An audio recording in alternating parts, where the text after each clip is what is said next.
हम सब अगर देखें तो हमेशा दो विपरीत विचारों में घिरे रहते हैं।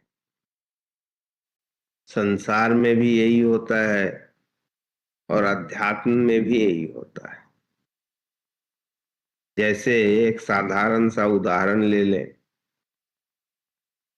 हम सब प्रसाद की महिमा बहुत ही सुनते हैं, मानते भी हैं। और आप देखेंगे अपने सत्संग में भी दो व्यवहार इसके बारे में होते हैं। प्रसाद को हम बहुत ही संभाल के रखते हैं, नीचे गिर नहीं जाए इसका ख्याल रखते हैं, अगर गिर जाए तो पैर न लगे इसका ख्याल रखते हैं। पर यहाँ पर भी वही दो विचार लागू होते हैं कि क्या हमने जो नैवेद्य परम पूज्य गुरु महाराज को अर्पण किया और उन्होंने इसे अगर स्वीकार कर लिया तभी वह प्रसाद बनता है। पर वह प्रसाद क्या सिर्फ और सिर्फ अपने लिए होता है? क्या उस पर दूसरे जीवों का हक नहीं है? क्या उन्हें कल्याण की जरूरत नहीं है?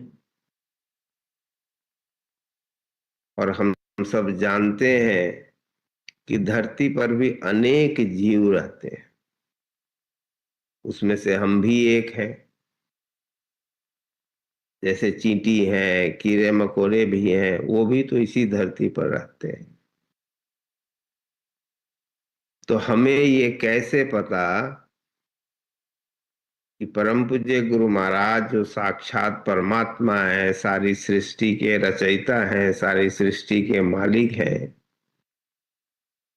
वह जो नैवेद्य नीचे प्रसाद रूपी प्रसाद जो नीचे गिर गया वह उन जीवों के लिए नहीं गिरा है? क्योंकि हमारा ज्ञान तो अल्पज्ञ है, हम सर्वज्ञ हैं नहीं। तो यह दो विचार हमेशा से रहते हैं कि एक संत कहेंगे कि गिर गया छोड़ दो, किसके भाग्य का गिरा है उसे मिलने दो।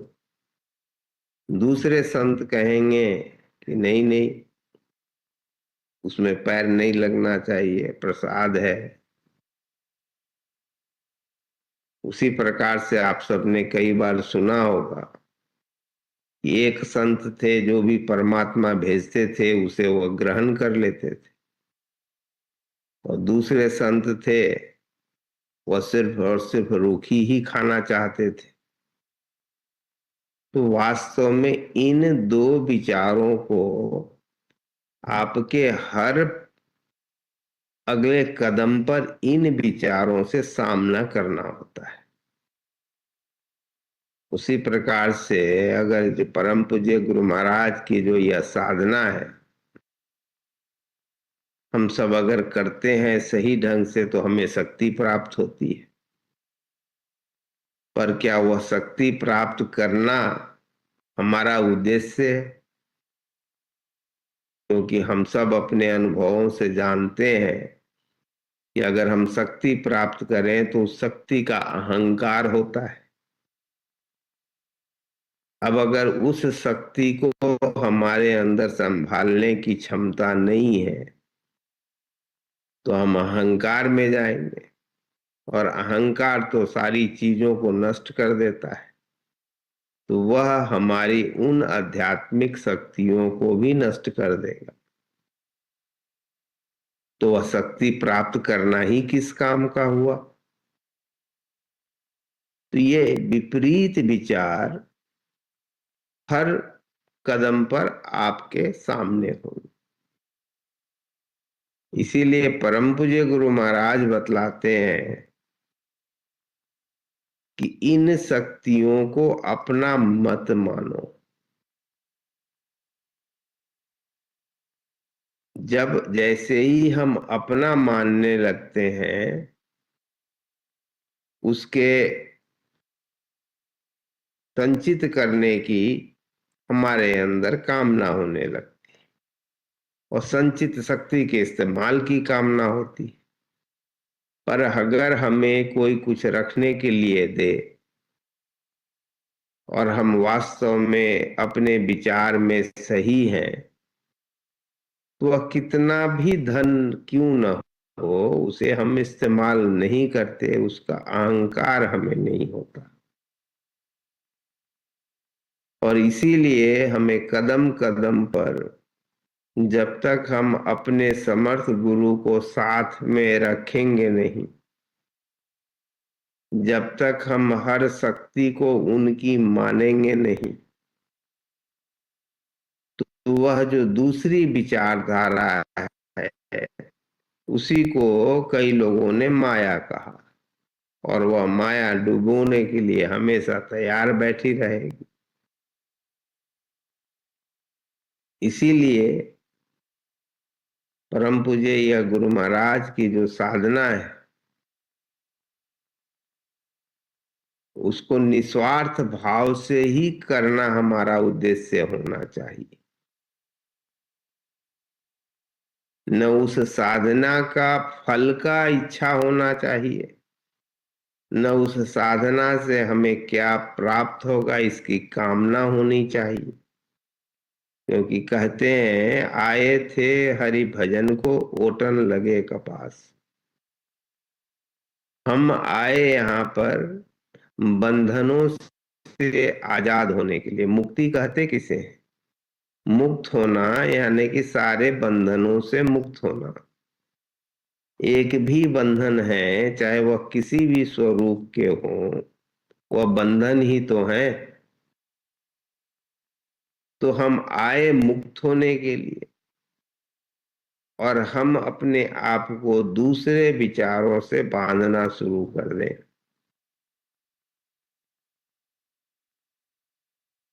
हम सोचने लगे मुक्ति क्या होती है, भक्ति क्या होती है, मुक्त होके हमें कैसा महसूस होगा, भक्ति बढ़ा कि मुक्ति बढ़ा, कि हम इनकी साधना अच्छी कि उनकी साधना अच्छी, 4 घंटे ध्यान में बैठना अच्छा कि अपने आप को वास्तव में हम यहाँ पर आए हैं समर्पण के लिए तैयार करने के लिए।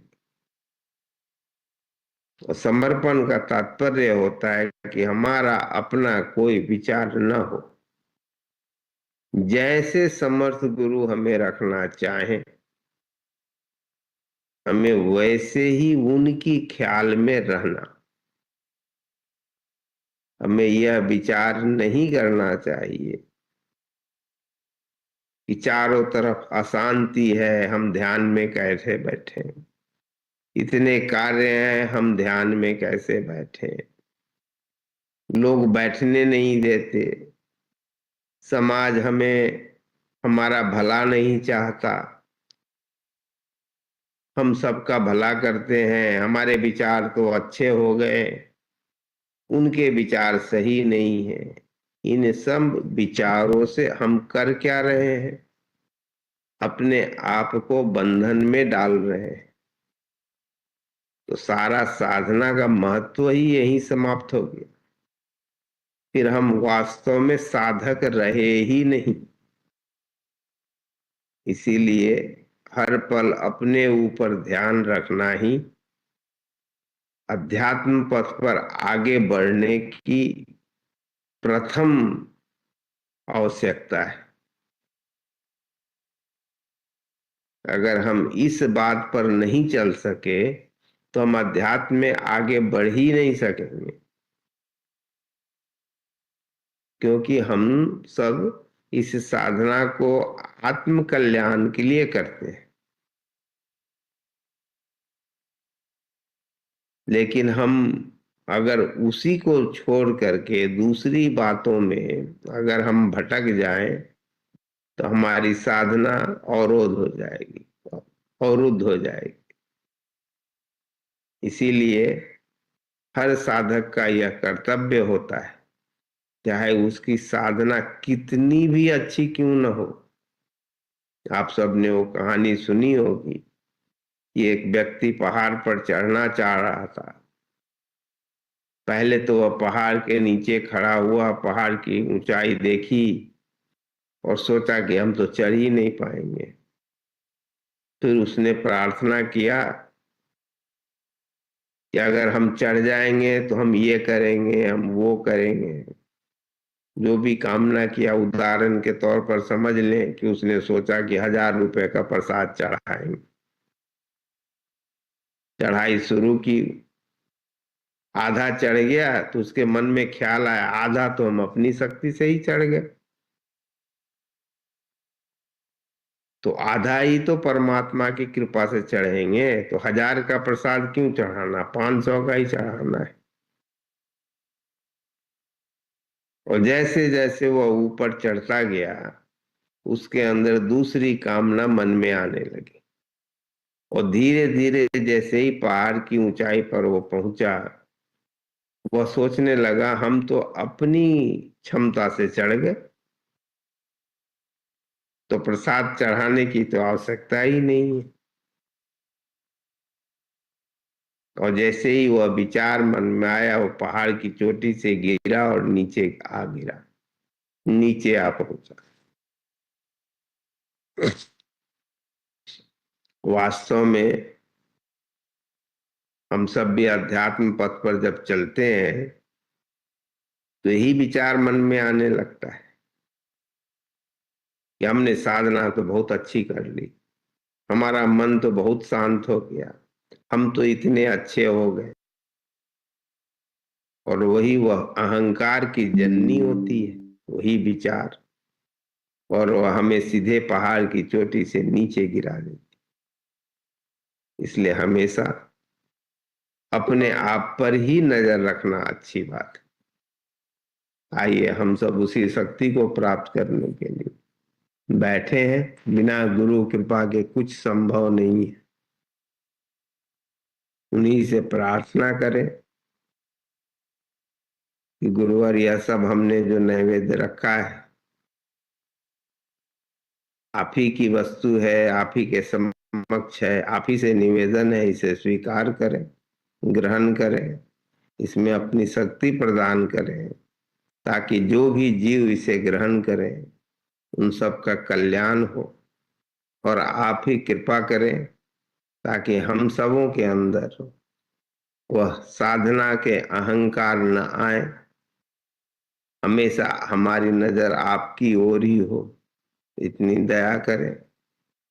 विनय पूर्वक प्रार्थना करें और नैवेद्य अर्पण करें।